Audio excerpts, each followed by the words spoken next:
And we're back. Today we'll be discussing the controversy over the United States pardoning scientists who conducted experiments on humans during World War II.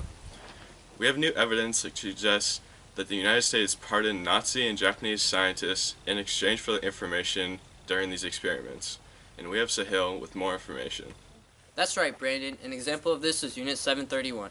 Unit 731 was a special unit of the Japanese Imperial Army of World War II. This army undertook lethal experimentation of humans during World War II.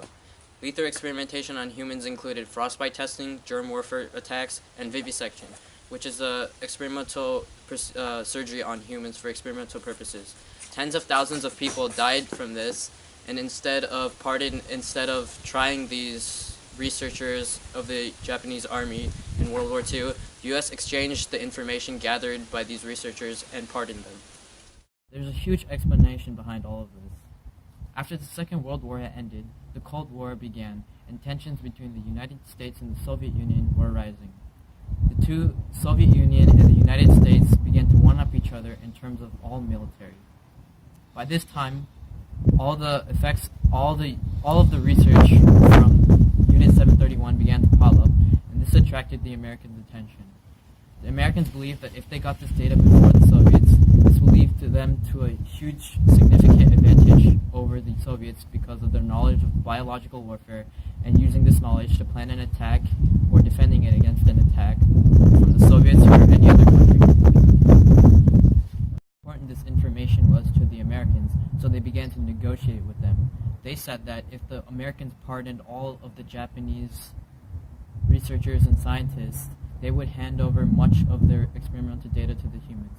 This was a huge win for the American scientists because they had never seen effects of human experimentation before. By law, they were only allowed to experiment on animals, so they urged the American government to pursue this deal. By the spring of 1948, the deal between the Japanese and the Americans was completed, and the Japanese handed over the experimental data to the Americans in exchange for immunity. Japan wasn't the only country to conduct experiments during the Second World War. Nazis experimented on many of the prisoners that they had taken, including children. Most of the experiments resulted in permanent disfiguration, or most often, death. Many of these experiments included sewing identical twins together to form conjoined twins, forcing people to eat or drink nothing but seawater, ejecting people from planes at high altitudes, many experiments with the injection of poison, and placing people in hypothermic conditions. We've received images of these unspeakable acts.